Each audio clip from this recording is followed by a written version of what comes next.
Vamos con la entrevista que les ofrecí. Es un tema muy, muy importante porque se trata de las tasas de interés, que hay unas disposiciones que la verdad que no están haciéndole bien a la gente, aunque los políticos siempre creen que lo que hacen le hace bien. Es el tema de topes a las tasas de interés, y vamos a conversar con Carlos Gallardo, quien es gerente general del Instituto Peruano de Economía, un instituto muy importante que evalúa la marcha de los temas económicos en el país. Carlos, bienvenido al programa. Gracias por estar acá. Gracias, Augusto, un gusto. Cuéntanos, por favor, ¿qué está pasando con los topes a las tasas de interés? ¿Cuál es la situación actual? ¿Cuáles son las propuestas de cambio que están ocurriendo? Explícanos, por favor. Sí, mira, esta es una norma, ¿no? De estas normas que buscan o son bien intencionadas, pero digamos que desde marzo del 2021 que entró en vigor, ¿no? Y en mayo de ese año ya el Banco Central, porque esta norma le obligó al Banco Central a determinar cuáles iban a ser estos topes a las tasas de interés de créditos, ¿no? A la microempresa, al consumo, créditos por debajo de las 2 UITs, ¿no? Alrededor de 10.000 soles ahora. No ha tenido resultados, ¿no? Son esas normas bien intencionadas que en ese entonces el Ministerio de Economía, el ASBS, el Banco Central, la Academia, el mismo IPE, la organización que ahora dirijo, estuvo en contra y analizó y determinó que no iba a tener resultados porque los controles de precios, como se ha demostrado y la historia nos ha demostrado, no funcionan en la economía. Entonces, ¿qué ha ocurrido? Hoy, afortunadamente el Congreso, en los últimos meses se han presentado hasta 3 proyectos de ley que lo que buscan es... A ver, Carlos, en la primera parte, para entender claramente, entonces lo que hay es una norma en este momento que le pone topes a la tasa de interés. Para ayudarte a que nos expliques, ¿por qué no pensar que es bueno que hayan topes a la tasa de interés para que no se le cobre tanto a la gente y beneficiar a los pequeños clientes o comerciantes para que no paguen tan altas tasas? ¿Por qué ponerle un tope puede ser algo malo? Lo que pasa es que hay que entender que el costo de evaluar a una persona que no lleva su contabilidad, que vive del día a día, que está en un mercado alejado, en algún campo, porque es una persona agricultora, en fin, eso cuesta. Y entonces le cuesta al banco, a la caja, a la pyme, evaluar a esta persona y esta persona demostrarle al banco que sí le va a pagar, y hay un mayor riesgo para la entidad financiera en general de poder decirle, ya, le voy a prestar a esta persona, ¿no? Entonces, esos préstamos, para lo cual tenemos varias entidades dedicadas a este tipo de préstamos, comienzan usualmente con montos bien chiquitos, ¿no? Y van creciendo en el tiempo cuando la persona va mostrando que sí paga sus deudas. Esos son los tipos de créditos que, pueden alcanzar tasas de interés elevadas, ¿no? O sea que si yo soy un pequeño comerciante que implico y que representa un riesgo para una institución financiera que me va a prestar, eso se refleja en una mayor tasa de interés. Pero en una si mayor tasa de interés. Se pone un tope, ¿qué es lo que ocurre? Que al final, en teoría, me están favoreciendo, pero ¿qué ocurre en la práctica? En la práctica es que esta gente ha quedado excluida del sistema, ¿no? Entonces, de repente tú ya tenías un crédito, Augusto, y estaba, pues, hoy la tasa está impuesta por el Banco Central a 102%, ¿ya? Anual.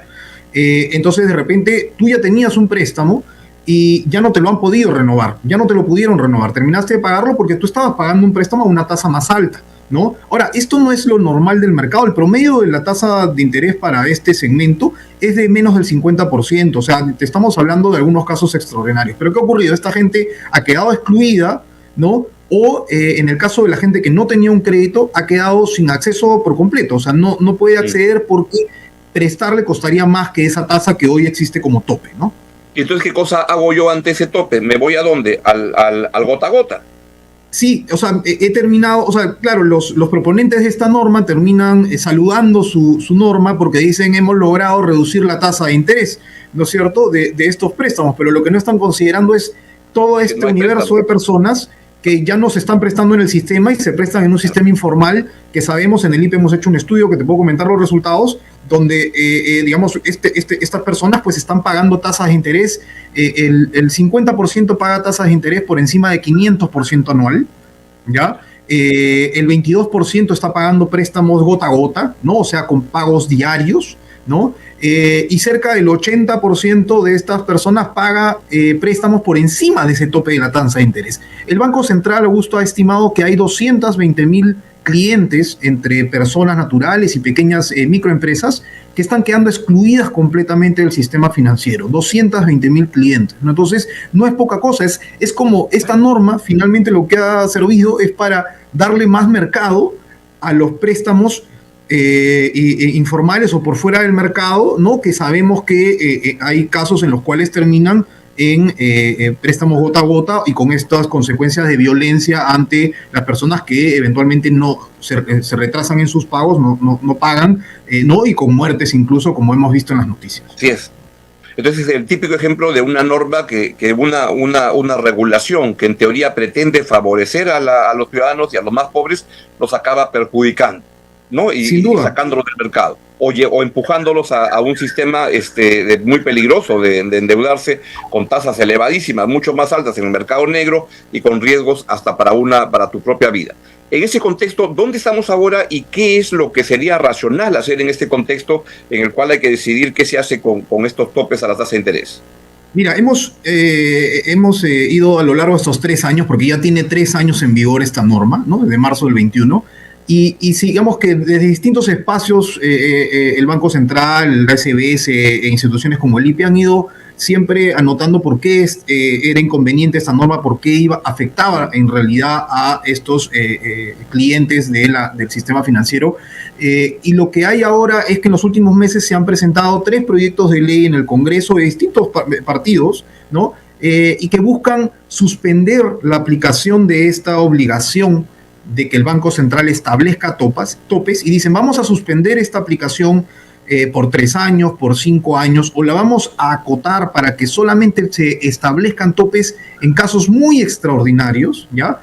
Y vamos a evaluar qué ocurre, ¿ya? Vamos a evaluar qué ha ocurrido con la aplicación de la norma y qué ocurre una vez que la suspendemos. Entonces, eso está en debate, se ha planteado que se debata en la Comisión de Economía en esta semana, en la próxima semana, y entonces hay que estar atento porque yo creo que son normas, hay que decirlo, a veces somos críticos del Congreso por el tipo de normas que presentan, pero en este caso, estas 3 normas están en el camino correcto de al menos la suspensión. Bueno, fuera que ya sea la eliminación, digamos, no, pero en buena hora que planteen la suspensión de la norma para que no se apliquen los topes, ¿no? Y yo creo que eso va a permitir que ese mercado que le hemos hecho crecer a disposición de préstamos usureros e ilegales que sabemos que pueden terminar en violencia, le quitemos parte de ese mercado que pueda retornar a ser clientes que puedan ser financiados por cajas rurales, cajas municipales, pymes, en fin, entidades financieras especializadas en microempresa y consumo.